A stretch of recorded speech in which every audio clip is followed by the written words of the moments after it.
Assalamualaikum warahmatullahi wabarakatuh.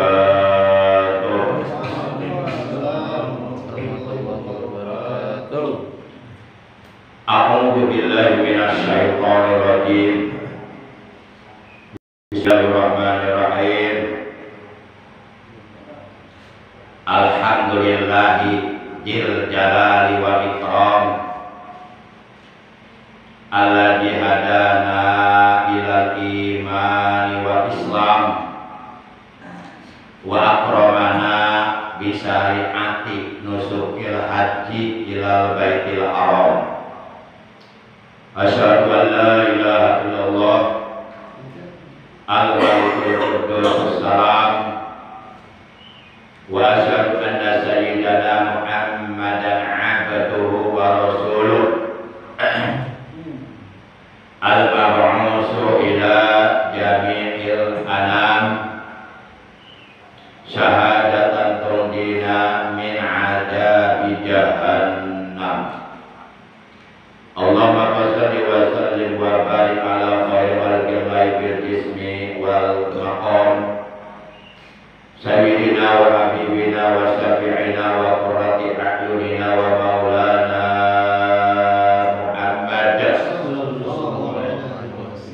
sahibi a'lal maqam wa ala alihi wa ashabil kiram ila akhir ayyam amma ba'd. Ma'asyiral muslimin segenap jamaah majlisul ilmi, jamaah pengajian rutin hari Sabtu ba'da subuh mushola Nurul Hidayah RT 05 RW 07 Komplek TNI ADBA di Barusa Asri. Bil khusus yang saya hormati Bapak Ketua DKM beserta para pengurus Dewan Kemakmuran Masjid yang lainnya, para sesepuh, bapak-bapak, para pemuda, jamaah sekalian, seiman seagama seakidah yang saya hormati. Rahimakumullah wa hadakumullah. Segala puji hanya milik Allah.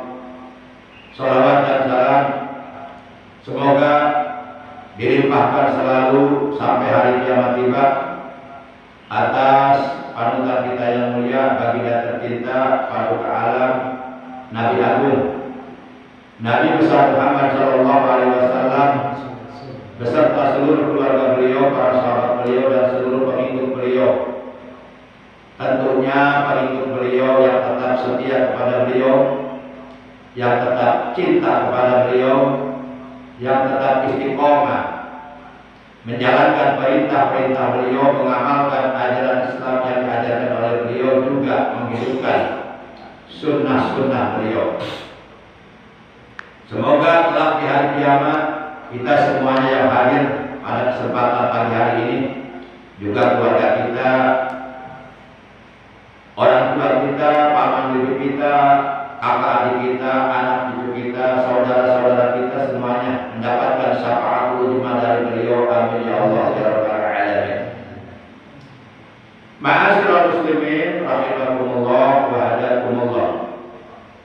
Kita awali pengajian kita pada pagi hari ini dengan membaca Ummul Quran, Ummul Kitab, Suratul Fatihah, dan dengan membaca sholawat yang pahalanya dari kedua bacaan tersebut yang akan kita baca kita hadiahkan untuk seluruh ahli kubur dari keluarga kita yang telah mendahului kita, terutama untuk orang tua kita, para sesepuh, paman bibi kita, kakak adik kita, anak cucu kita, saudara-saudara kita, dan guru-guru kita yang dahulu mengajarkan ilmu agama kepada kita. Sekaligus kita bermunajat kepada Allah Subhanahu wa taala, semoga dengan barokah karomah muliatul mulia dan keagungan dari surah Al-Fatihah dan barokah dari bacaan sholawat atas kekasihnya Allah, semoga kita dan keluarga kita yang masih hidup selalu diberikan kesehatan Allah Subhanahu wa taala dengan kesehatan yang barokah, yaitu kesehatan yang selalu kita gunakan untuk menambah amal kebaikan, untuk menambah amal soleh, untuk menambah ibadah kita kepada Allah, buat bekal hidup kita nanti di alam akhirat, alam yang kekal abadi untuk selama-lamanya. Yang sedang sakit, semoga segera disembuhkan oleh Allah dari sakitnya dan diberikan kesehatan yang barokah. Segala hajat kita dunia dan akhirat Allah kabulkan. Segala urusan kita, baik urusan yang bersifat duniawi dan ataupun urusan yang bersifat ukhrawi, semoga Allah selalu memberikan kelancaran dan kemudahan, selalu berada dalam pertolongan Allah Subhanahu wa taala.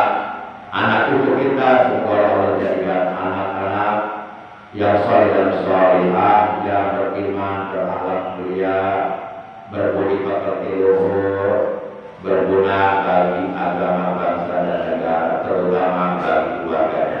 Bitirkaniyatul Fatihah. A'udzu billahi minasyaitonir rajim.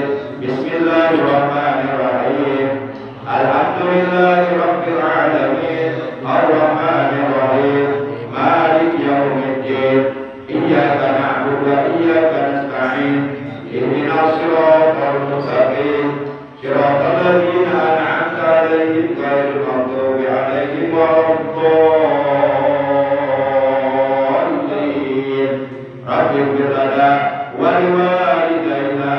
Amin.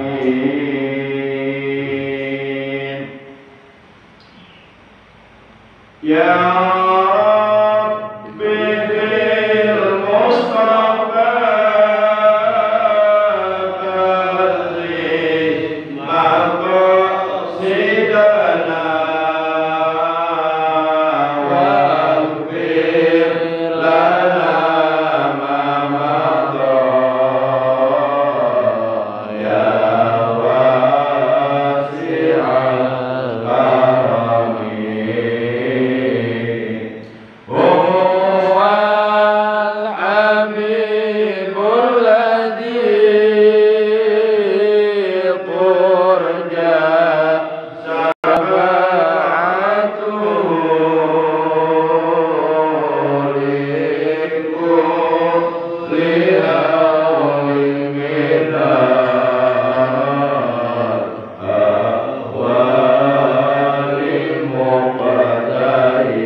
Waktu berlalu begitu cepat, dengan tiada terasa sampailah kita di hari ini memasuki hari ke-25 di bulan Dzulqa'dah tahun 1443 Hijriah, yang berarti hanya tinggal beberapa hari lagi seluruh umat Islam di seantero dunia, di berbagai belahan dunia, di berbagai negara akan merayakan Idul Adha, hari raya kurban, yaitu tepatnya pada setiap tanggal 10 di bulan Dzulhijjah pada setiap tahunnya. Dan seluruh umat Islam pada setiap tanggal 10 Dzulhijjah diperintahkan oleh Allah dan Rasulnya, disunahkan dengan kesunahan muakkad, agar hendaknya mereka melaksanakan sholat sunnah Idul Adha. Jadi sholat sunnah Idul Adha ataupun Idul Fitri itu hukumnya sunnah muakkad, yakni kesunahan yang sangat amat dikokohkan di dalam ajaran agama Islam. Kesunahan yang sangat amat dianjurkan oleh agama untuk kita laksanakan, karena di dalam pelaksanaan sholat Idul Adha ataupun sholat Idul Fitri itu terdapat syiar ajaran Islam. Umat Islam, laki, perempuan, tua, muda, bahkan sampai anak-anak berbondong-bondong menuju ke masjid untuk melaksanakan sholat sunnah Idul Adha atau Idul Fitri. Itu syiar yang harus kita pertahankan, yang harus kita laksanakan dan kita wariskan kepada anak-anak kita generasi mendatang.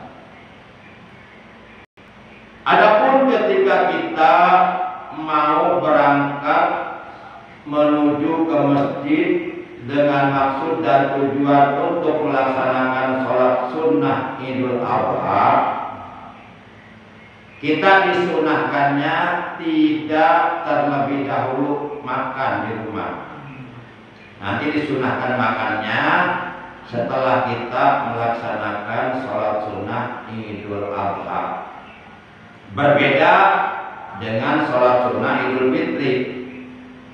Kalau Idul Fitri sebaliknya, sebelum sholat kita disunahkan makan dulu, nyarap dulu. Kalau ada ketupat ya ketupat, nggak apa-apa ketupat doang juga, nggak apa-apa. Yang penting diguyur sama opor ayam gitu, kan enak. Nyarap dulu. Tapi kalau Idul Adha kita disunahkannya jangan nyarap dulu, jangan makan dulu. Nanti makannya setelah pulang melaksanakan sholat sunnah Idul Adha. Dan disunahkan pula ketika mau menuju ke masjid untuk melaksanakan sholat sunnah Idul Adha, berangkat dan pulang dengan menempuh jalan yang berbeda. Umpama berangkatnya lewat sini, nanti pulang lewat sono gitu. Pada jamaah yang dimuliakan oleh Allah Subhanahu wa Ta'ala, sebelum kita melaksanakan sholat sunnah Idul Adha, kita disunahkan agar kita terlebih dahulu mandi dengan niat nawaitul ghusla. Nawaitul ghusla di sholat Idul Adha lillahi ta'ala, sunnatan lillahi ta'ala. Aku niat mandi atau adus untuk melakukan sholat sunnah Idul Adha, sunnah karena Allah Ta'ala. Dan ketika kita mandi, kita dianjurkan agar melakukan mandi mengikuti sunnah Rasulullah SAW. Rasulullah kalau mandi, baik mandi yang hukumnya wajib seperti mandi untuk menghilangkan hadas besar, disebut ghuslul janabah, mandi junub, maupun mandi yang hukumnya sunnah seperti mandi mau melaksanakan sholat Jumat, Bahkan ada sebagian ulama yang mengatakan mandi mau melaksanakan sholat Jumat wajib itu. Ada ulama yang berpendapat seperti itu. Tapi jumhur ulama fuqaha kebanyakan berpendapat sunnah. Atau mandi mau melaksanakan sholat Idul Fitri atau Idul Adha, itu mandi yang hukumnya sunnah. Nah, jadi Rasulullah ketika melakukan mandi, beliau taqdimul yumna ala yusra, mendahulukan, mengguyur atau mensirami badan bagian kanan salasan 3 kali terlebih dahulu, baru badan bagian kiri. Setelah itu baru dari atas ke bawah. Jadi ini dulu 3 kali, ini 3 kali, baru dari atas. Nah itu sunnahnya mandi seperti itu. Para jamaah yang dimuliakan oleh Allah Subhanahu wa taala.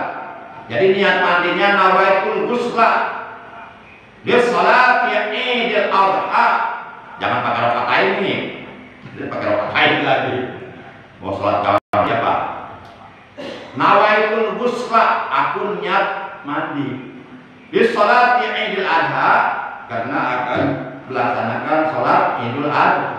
Sunnatan lillahi ta'ala, sunnah Allah ta'ala. Jangan begini, nawaitul ghusla lis salati Idul Adha rakaataini mustaqbil qiblat adzan Muhammad Allahu akbar. Itu mau salat kamar kali. Kelupaan pakai rakaat ini ya. Para jamaah yang dimuliakan oleh Allah Subhanahu wa taala. Nah, kemudian selanjutnya untuk niat sholat Idul Adha, usolli sunnatal Idul Adha, pakai udhon, jangan pakai dal, jangan adha, jangan adha. Kalau adha berarti pakai dal, salah, nggak sesuai dengan tulisannya. Pakai udhon, au, dogil baudon. Doni obobna minal mukmi mau giyodon goni do walau dolin do abha usolli sunnatal Idul Adha rakaataini mustaqbilal qiblati. Kalau jadi imam, imaman lillahi ta'ala. Kalau jadi makmum, makmumal lillahi ta'ala. Allahu akbar. Nah, setelah kita bertakbiratul ihram dengan mengucapkan Allahu akbar, maka selanjutnya kita sebelum membaca doa iftitah, kita di situ disunahkan saktatus sholah dulu. Artinya diam sejenak setelah mengucapkan takbiratul ihram, diam sejenak sebelum membaca doa iftitah. Itu namanya saktatus sholah. Sebagaimana diterangkan dalam kitab Safinatun Najah bahwa saktatus sholah, diam sejenak, yang hukumnya sunnah, itu ada 6 tempat. Di antaranya diam sejenak setelah mengucapkan takbiratul ihram sebelum membaca doa iftitah. Allahu akbar. Allahu akbar. Begitu. Jadi ada jeda dulu. Jangan Allahu akbar, Allahu akbar kabir, ampun ya teman. Ampun mana? Nah itu gak paham dia, ya dimaklum lah, karena dia bukan di bulan pesantren. Diam dulu sejenak, baru setelah dia, ukuran lamanya diam itu saktatut tanafus. Ukurannya saktatut tanafus dengan ukuran kira-kira 1 kali pengambilan nafas. Allahu akbar. Allahu akbar. Begitu. Allahu akbar kabira walhamdulillahi katsira wa subhanallahi bukratan wa asila. Nah, sependek-pendeknya, sekurang-kurangnya, paling tidak bacaan doa kita sampai situ, sampai bukrotau wa asila, itu udah boleh. Kalau mau sempurna bacaan doa kitanya, dilanjut. Inni wajjahtu wajhiya lilladzi fatara samawati wal arda hanifan muslima wa ma ana minal musyrikin. Itu kan salah muslimin. Bahaya itu kalau wa ana muslimin, berarti wa ma ana minal muslimin. Itu artinya dan aku bukanlah orang Islam, enggak. Jadi yang pertama wa ma ana minal musyrikin. Nanti yang terakhir wa ana enggak pakai ma, wa ana minal muslimin. Awas, hati-hati jangan sampai tertukar itu. Jangan sampai begini. Allahu akbar kabira walhamdulillahi katsira wa subhanallahi bukratan wa asila. Terus ini wajjahtu wajhiya lilladzi, jangan wajia, ada hak besar. Wajhiya, jangan wajia. Wajhiya lilladzi fatara samawati wal arda hanifan muslima wa ma ana minal musyrikin. Jangan tertukar, jangan wa ma ana minal muslimin. Inna sholati wa nusuki wa mahyaya wa mamati lillahi rabbil alamin la syarika lahu wa bidzalika umirtu wa ana minal musyrikin. Nah, itu tertukar, bahaya itu. Wa ana minal musyrikin artinya dan aku termasuk golongan orang-orang yang musyrik. Nah, itu tertukar, salah. Jadi yang pertama wa ma ana minal musyrikin. Nanti yang terakhir wa ana minal muslimin. Awas jangan sampai tertukar. Nah, setelah selesai membaca doa kita disunahkan saktatus sholah lagi, diam lagi sejenak kayak tadi. Ini tempat saktatus sholah yang kedua. Manakala selesai kita membaca doa kita, sebelum kita membaca isti'adzah atau membaca ta'awudz dan membaca basmalah, dan membaca Fatihah, kita disunahkan saktatus sholah dulu, diam dulu sejenak. Wa ana minal muslimin. Nah, oleh karena ini sholatnya sholat Idul Adha, nah setelah kita selesai membaca doa iftitah dan melakukan saktatus sholat diam sejenak, nah kita disunahkan mengucapkan takbir tambahan sebanyak 7 kali pada rakaat pertama dan 5 kali pada rakaat kedua. Ini takbir tambahan. Takbir tambahan yang 7 kali itu selain takbiratul ihram. Monggo tafadhol. Kami please sit down, please. Baik. Nah, jadi takbir tambahan yang 7 itu selain takbiratul ihram. Jangan sampai 7 itu berikut takbiratul ihram, itu enggak paham namanya. Takbiratul ihram hukumnya wajib dalam sholat. Sementara yang 7 takbiran itu status hukumnya sunnah sebagai takbir tambahan dalam sholat Idul Fitri atau Idul Adha pada rakaat pertama. Nah, takbir tambahan Allahu Akbar 7 kali. Cuma setiap selesai mengucapkan takbir tambahan dari takbir tambahan yang pertama menuju takbir tambahan berikutnya sampai yang ketujuh, itu kita disunahkan membaca tasbih al-baqiyatus sholihat yang berbunyi subhanallah walhamdulillah wala ilaha illallah wallahu akbar. Baru takbir kedua Allahu akbar Subhanallah walhamdulillah wala ilaha illallah wallahu akbar. Baru yang ketiga Allahu akbar. Subhanallah walhamdulillah wala ilaha illallah wallahu akbar. Terus begitu sampai pada takbir yang ketujuh. Takbir yang ketujuh Allahu akbar. Subhanallah walhamdulillah wala ilaha illallah wallahu akbar. Baru si imam dengan suara sir disunahkan membaca isti'adzah, membaca ta'awudz. Pelan. Baru baca Fatihah.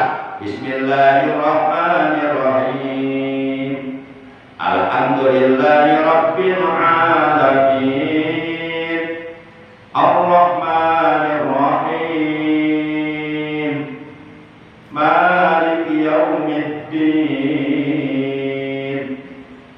Iyyaka na'budu wa iyyaka nasta'in. Ihdinas siratal mustaqim. Siratal ladzina an'amta 'alaihim ghairil maghdubi 'alaihim waladdallin.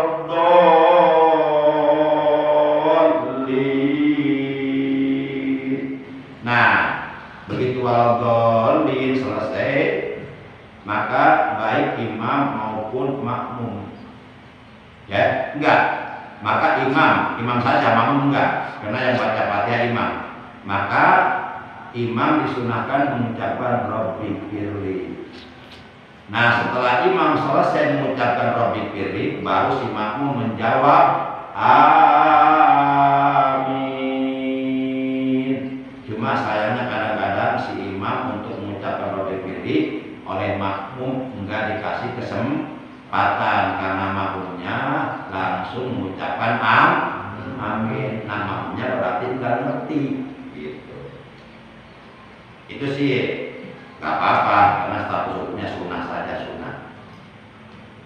Para jamaah yang dimuliakan oleh Allah Subhanahu wa taala.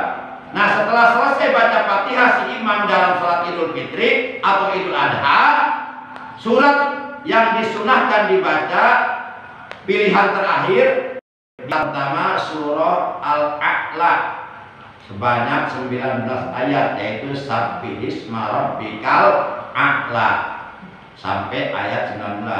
Nanti di rakaat kedua setelah Fatihah disunahkannya membaca surah Al-Ghasyiyah sebanyak 26 ayat, yaitu hal ataka haditsul ghasyiyah. Para jamaah, apabila rakaat pertama dalam sholat Idul Adha atau Idul Fitri sudah selesai, setelah kita beres melakukan sujud yang kedua dalam rakaat pertama, sebelum kita bangkit bangun untuk berdiri melakukan rakaat kedua, kita disunahkan jilsatus istirahat, duduk istirahat dulu.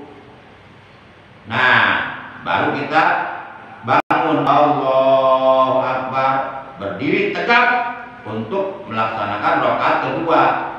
Nah, sebelum kita membaca Fatihah dan surah Al-Ghasyiyah di rakaat kedua, kita disunahkan lagi mengucapkan takbir tambahan sebanyak 5 kali seperti tadi.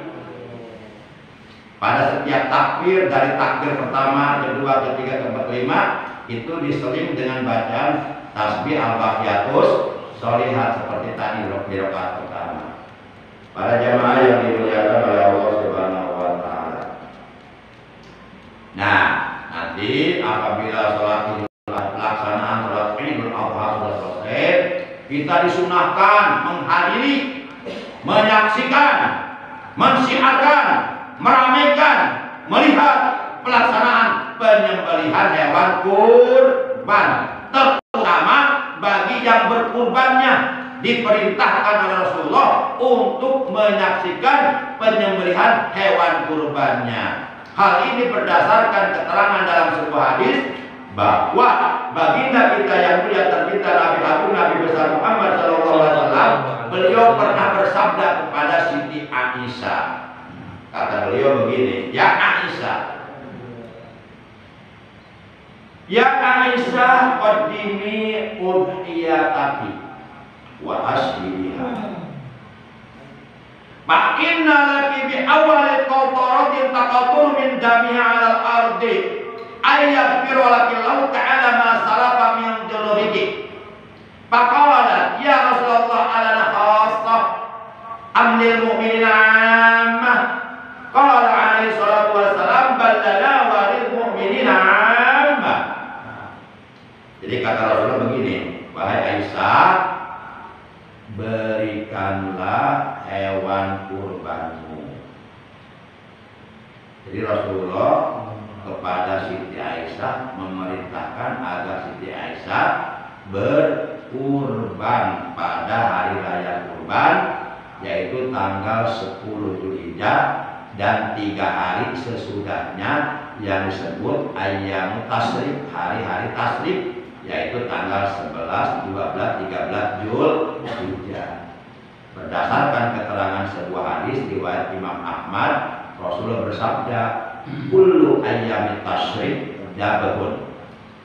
Setiap hari-hari tasrik, yaitu 11, 12, 13 Dzulhijjah, jabahun, itu adalah hari-hari masih dibolehkannya menyembelih hewan kurban. Itu hadisnya yang tadi. Kemudian kata Rasulullah, wa ashidiha, dan saksikanlah olehmu penyembelihan hewan kurbanmu. Jadi kalau bapak-bapak berkurban di hari raya kurban, baik pada tanggal 10 Dzulhijjahnya atau tanggal 11-nya atau tanggal 12-nya dan ataupun yang terakhir tanggal 13-nya, ya, kita disunahkan yang berkurban menyaksikan penyembelihan hewan kurban. Kata Nabi, fa inna laki bi awwali qatratin taqtulu min dami al-ardi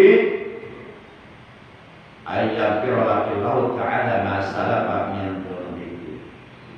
Begitu hewan kurban disembelih, ya, netes tuh, maka setiap tetesan, kalau hewan kurban bukan netes lagi, darahnya banyak, ngalir ya, tapi tetap yang hitungannya tetesan. Kalau umpama nih sapi yang disembelih darahnya mengalir keluar, umpama diwadahin, ya, ditandein kalau bahasa Sundanya. Kalau bahasa Sunda apa? Ya diwadahin tuh, ya, ditadangin, ya. Ternyata dapat sebaskom ukuran sedang. Nah ini tetap yang dihitung itu, yang menjadi patokan ampunan dosa bagi yang berkurban, hitungan tetesan.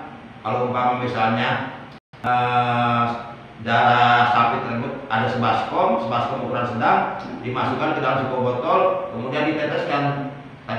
Nah itu yang dihitung, yang jadi patokan sababnya diampuni dosanya orang yang berkorban. Kata Nabi kepada Siti Aisyah, karena sesungguhnya untuk setiap satu tetes darah hewan kurban yang menetes di atas tanah ketika hewan kurban itu disembelih, itu menjadi sebab Allah Subhanahu wa taala ayyaghfir laki ma salafa min dzunubiki.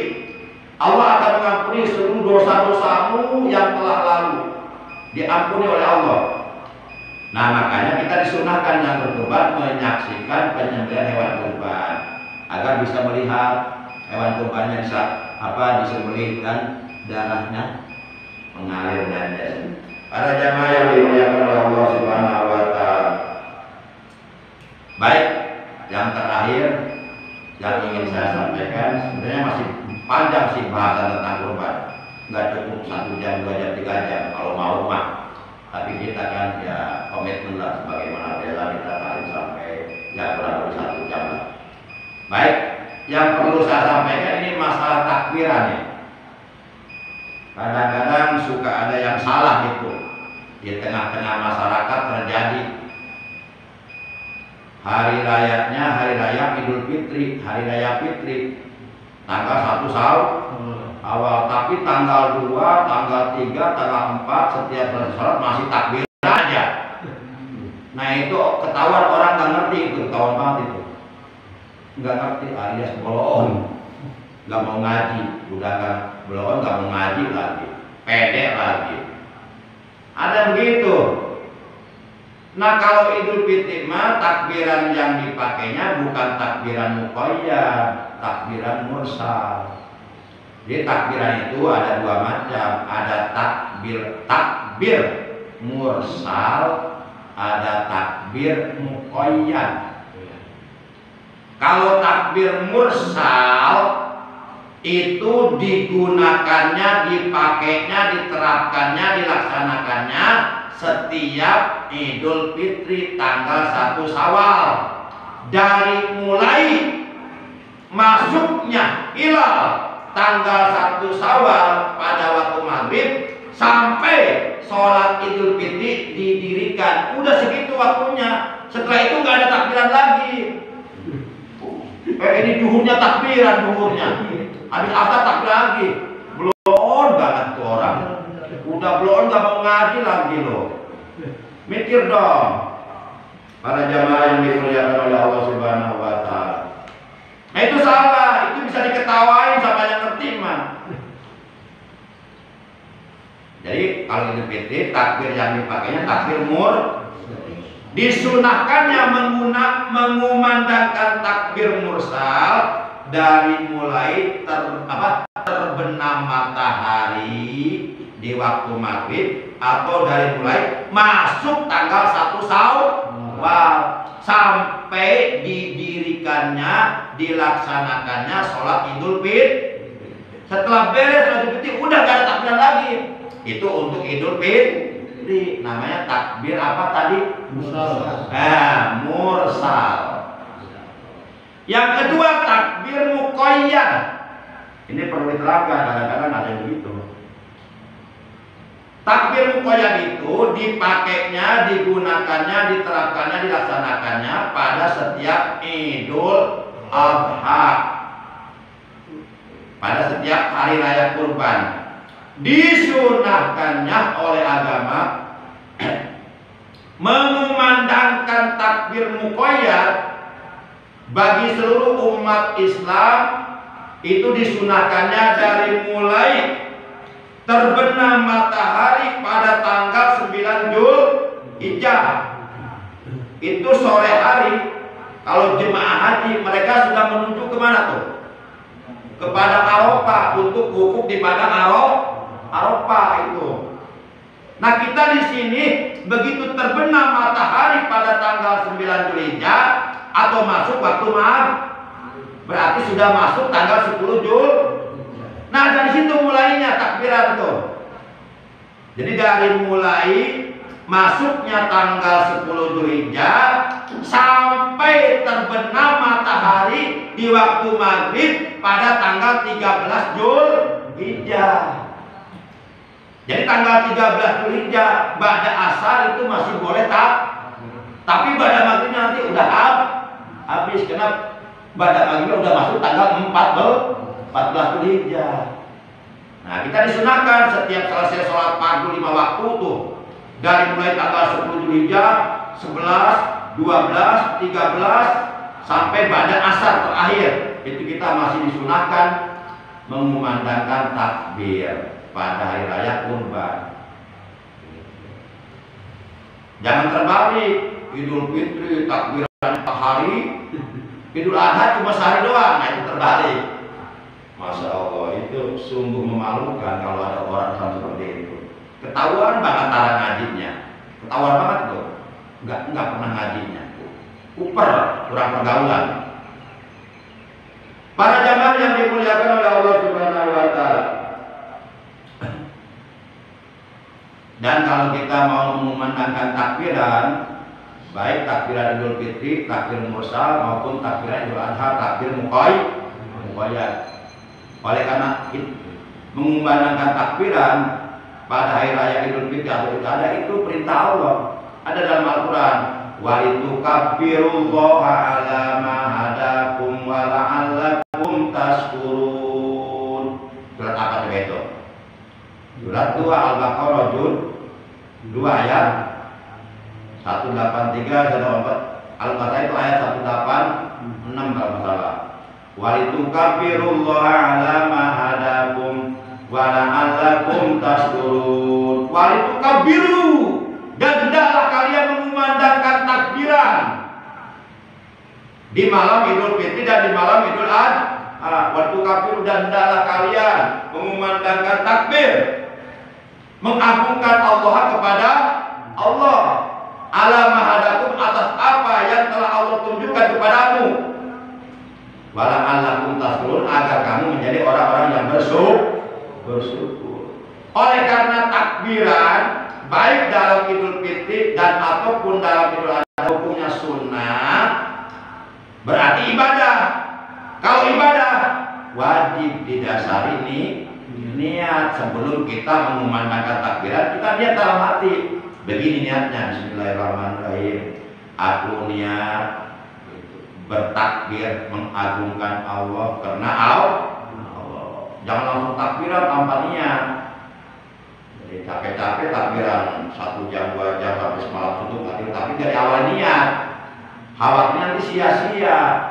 Niat itu penting. Innamal a'malu bin niat. Sesungguhnya segala amal bergantung kepada niat. Kata para ulama, anna niyata ruknun fil ibadah, bahwasanya niat itu menjadi rukun, menjadi sesuatu yang wajib dilaksanakan dalam berbagai macam ibadah.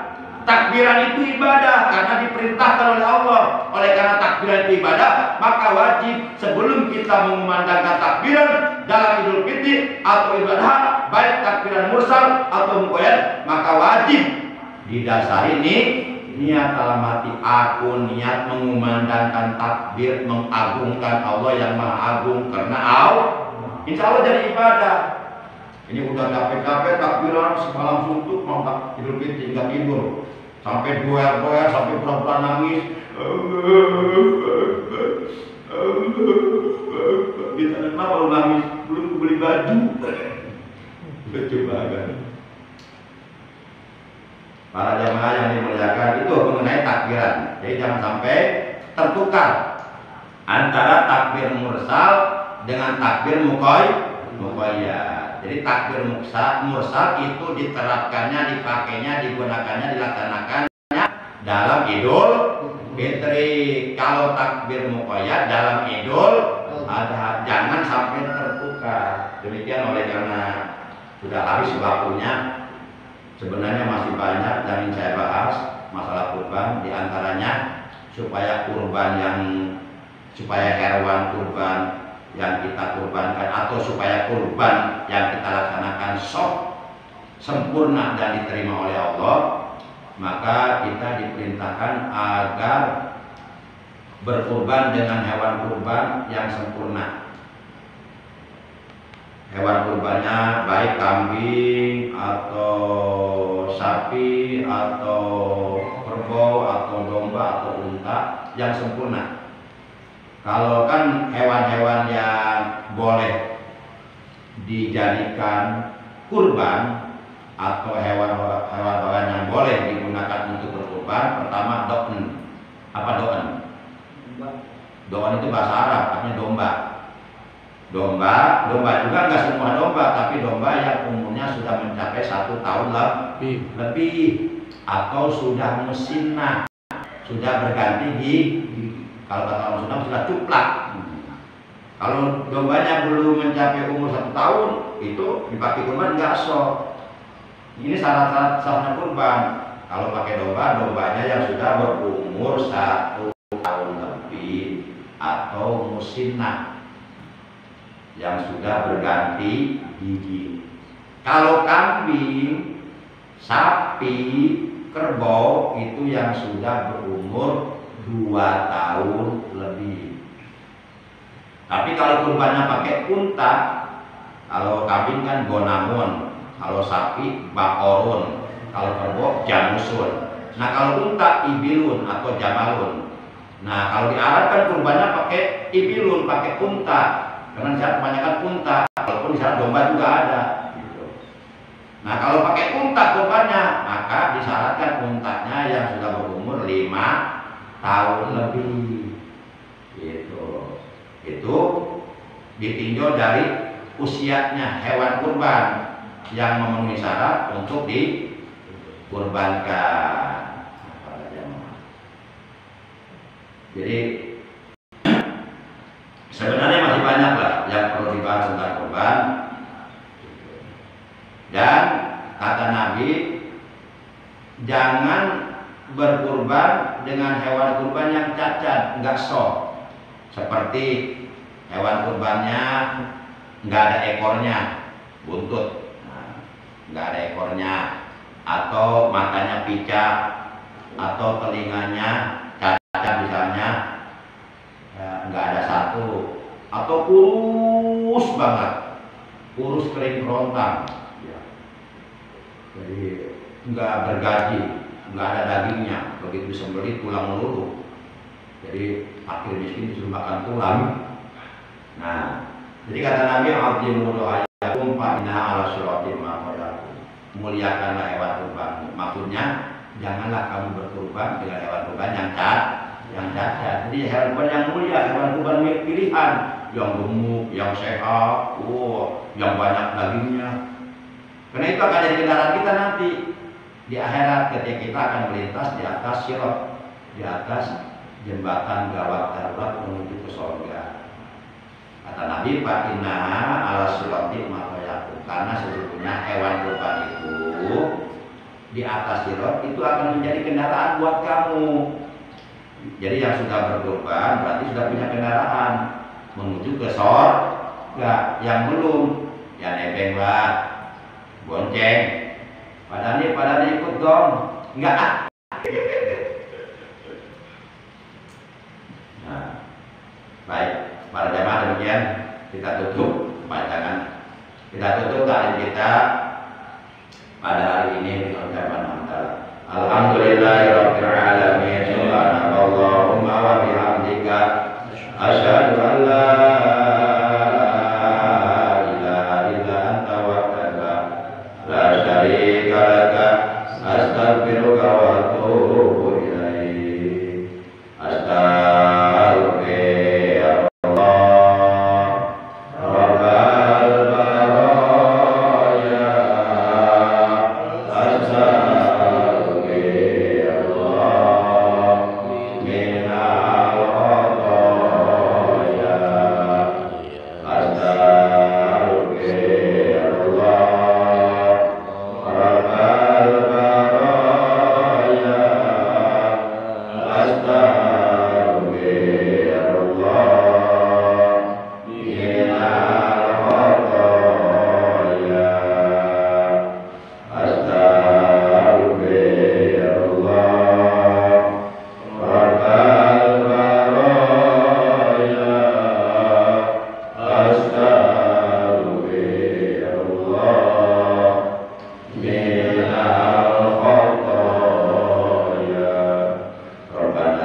Terima kasih.